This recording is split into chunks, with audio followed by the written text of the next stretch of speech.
Hello everyone, Nifty Bank Nifty की analysis for 15th of October. अगर day time frame में अगर price को देखते हैं अपन, तो आफ्टर अ फॉल मार्केट जो है वो साइडवेज हो चुका है। और ये जो एक जोन है, ये ऊपर की तरफ देखते हैं 25,215, नीचे की साइड में देखते हैं तो 25,000, this is to be precise 25,094। ये एक जोन है, इसके उसमें प्राइस थोड़ा सा स्ट्रगल जो पहले कर रहा था, आज इसी के अपसाइड में सस्टेन करने की प्राइस ने कोशिश करी है। ठीक है ना। लोअर टाइम फ्रेम में अगर अपन आते हैं तो इसमें अगर अपन देखते हैं तो इसकी ट्रेडिंग अपॉर्चुनिटी कल के लिए कैसे फाइंड आउट की जा सकती है कि प्राइस अगर फ्लैट ओपन होती है, फ्लैट ओपन होने के बाद में ये जो आज का डे हाई है, डे हाई को अगर प्राइस ब्रेकआउट करती है, ये जो डे हाई है which comes out to be 25,160 का जो लेवल है, इसको अगर ब्रेकआउट करती है तो अपन को एक छोटा स्कैल्प ट्रेड मिल सकता है 25,115 से 54 पॉइंट का एक जो है वो अपन को एक सब्सटेंशियल स्कैल्प मोड में एक मोमेंट मिल सकता है। ठीक है।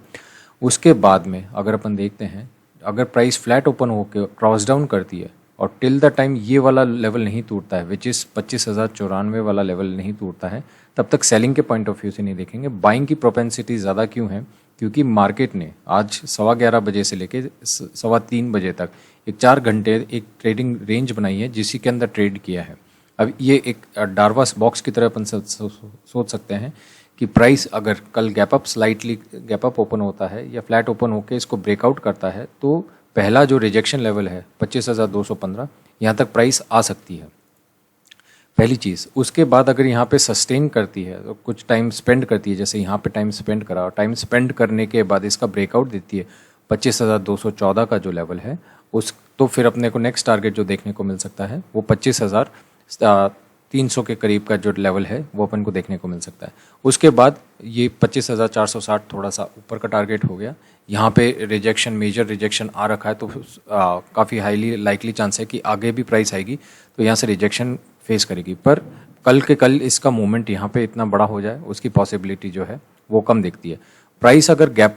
डाउन ओपन होती है, इस गैप डाउन ओपन होती है और यहाँ से रिजेक्शन लेती है और इस ट्रेंड लाइन का भी ब्रेक डाउन कर देती है और ये जो लेवल है इसको भी अगर नीचे तोड़ देती है, which comes out to be 25,060 का लेवल, इसको भी ब्रेक डाउन कर देती है, तो फिर अपने को पहला टारगेट जो देखने को मिल सकता है वो ये वाला जोन मिल सकता है। 25,000 के आसपास का जो जोन है वो अपन को देखने को मिल सकता है और यहाँ पे एक गैप भी पेंडिंग है जिसको फिल आउट प्राइस जो है वो कर सकती है। जस्ट इन केस कि अगर प्राइस गैप अप ओपन हो जाती है और गैप अप ओपन होने के बाद 25,200 का लेवल सस्टेन करती है, जैसे कि आज ये लेवल, ये जोन 25,094 का जोन ब्रेकआउट कर दिया था, ये वाला जो जोन है, सॉरी ये वाला जो जोन है 25,050 का जो जोन है, इसको ब्रेकआउट कर दिया था और प्राइस सस्टेन कर रही थी। तो सस्टेन करने के बाद इसने अपसाइड मोमेंटम दिया। वैसे ही अगर 25,200 के ऊपर प्राइस सस्टेन करती है तो फिर अपन को ऊपर के जो टारगेट है जो अपन ने डिस्कस करा था 25,300 के आसपास का जो लेवल है वो देखने को मिल सकता है और उसके बाद 25,460 का लेवल जो है वो देखने को मिल सकता है। तो जस्ट टू सिंप्लीफाई, अगर फ्लैट ओपन होती है, थोड़ा गैप अप ओपन होती है तो एक स्कैल्प रेट 25,214 का देखने को मिल सकता है। गैप डाउन ओपन होती है या इस जोन को नीचे ब्रेक डाउन करती है और ये ट्रेंड लाइन का भी ब्रेक डाउन हो जाता है और उसी आसपास 25,060 का लेवल भी ब्रेक डाउन होता है, तो फिर अपन को 25,000 का लेवल और नीचे फिर ये जो गैप है, ये गैप फिलिंग 25,950 के आसपास, इसका भी ये गैप भी फिल होता हुआ दिख सकता है। अब बात करें अगर बैंक निफ्टी की, बैंक निफ्टी में अगर लोअर टाइम फ्रेम में अपन आते हैं और लोअर टाइम फ्रेम में इसको देखते हैं तो आज जैसे एक्सपेक्ट किया था कि ये जो ट्रेंड लाइन का रिजेक्शन आ रहा है, इसको ये वाला जो रिजेक्शन आ रहा है बैंक निफ्टी का, ये वाला, इसको अगर ब्रेकआउट करता है, सस्टेन करता है, तो पहला टारगेट 51,650 660 का लेवल देखने को मिल सकता है और प्राइस अगर सस्टेन करती है तो अपसाइड मोमेंटम देखने को मिल सकता है। वही हुआ जो पहले जोन ऑफ सपोर्ट था और बाद में जोन ऑफ रिजेक्शन, एक बार, दो बार, तीन बार जोन ऑफ रिजेक्शन हुआ, इसको प्राइस ने थोड़ा सा सस्टेन करके ब्रेकआउट दिया, वापस से रीटेस्ट करा और रीटेस्ट करके अब प्राइस अपसाइड में होवर कर रहा है। ठीक है। तो अगर कल प्राइस स्लाइटली गैप डाउन भी होती है, ठीक है, स्लाइटली गैप डाउन भी होती है और इस लेवल का सपोर्ट लेती है, 51,660 लेवल का सपोर्ट लेती है और मोमेंट अपसाइड का मोमेंट देती है। तो पहला तो ये गैप फिलिंग का जो लेवल है 51,900, इस यहाँ तक प्राइस आ सकती है पहली चीज़, और फिर थोड़ा सा प्राइस सस्टेन होके साइडवेज होके फिर ब्रेकआउट देती है सेकंड हाफ में, तो फिर अपन को 52,000 का लेवल देखने को मिल सकता है एंड लेटर ऑन 52,350 का जो लेवल है यहाँ देखने को मिल सकता है। ये एक मेजर जोन ऑफ रिजेक्शन है, तो प्राइस नेक्स्ट टाइम यहाँ पे आएगी, ठीक है, और कोई भी बियरिश प्राइस एक्शन पैटर्न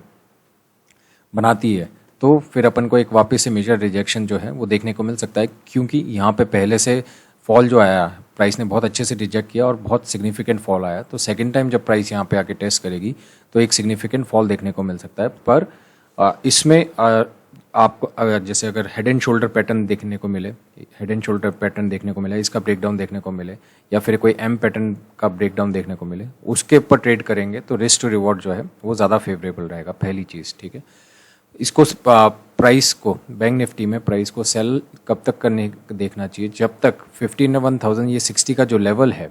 ये लेवल जो है इसके नीचे प्राइस सस्टेन नहीं करती तब तक सेल का नहीं देखना है। जस्ट इन केस ब्रेकडाउन हो जाए, ब्रेकडाउन गैप डाउन हो जाए, गैप डाउन ओपन होने के बाद प्राइस जो है अपसाइड मूवमेंट करती है और फिर डे लो को अगर ब्रेक डाउन करती है तो अपन सेल का ट्रेड इनिशिएट कर सकते हैं, क्योंकि जो टारगेट है वो सब्सटेंशियली ठीक है। इसको अगर अपन पॉइंट्स में देखते हैं तो अगर इसका ब्रेकडाउन होता है, प्राइस इस ब्रेकडाउन होने के बाद इस प्राइस के पास मूवमेंट होने का जो चांस है वो नियरली अबाउट 500 पॉइंट तो नहीं कहूँगा, पर मैं इतना तो एक्सपेक्ट कर सकते हैं कि इस जोन का ब्रेकडाउन होता है तो 300 से 400 point till the trend line, इस ट्रेंड लाइन का सपोर्ट तक एक मूवमेंट जो है प्राइस में देखने को मिल सकता है। तो just to summarise the things, अगर फ्लैट ओपन होता है या स्लाइटली गैप डाउन ओपन होता है तो और प्राइस रिवर्सल लेता है तो पहला टारगेट अपन को 51,900 को देखने को मिल सकता है, और ये डे हाई भी निकलता है, ये वाला जोन निकलता है तो फिर अपन को डे हाई निकलता है तो 52,000 का एक जो जोन है वो नेक्स्ट टारगेट की तरह अपन इसको देख सकते हैं, ठीक है। गैप डाउन ओपन होता है, ये 51,660 का लेवल निकलता है, प्राइस वापस से आके रीटेस्ट करती है, डे लो को ब्रेक डाउन करती है तो सेल का ट्रेड इनिशिएट किया जा सकता है with first target as this level. ये इसलिए क्योंकि कंजेशन जोन के बाद प्राइस ने इसका ब्रेकआउट दिया और प्राइस सस्टेन करी है, तो 51,200 के आसपास प्राइस आती है तो यहाँ पे सस्टेन करने की कोशिश करेगी और साथ के साथ ट्रेंड लाइन का सपोर्ट भी करेगी। अगर आपको वीडियो समझ में आया, पसंद आए तो do like and subscribe to my channel. Thank you.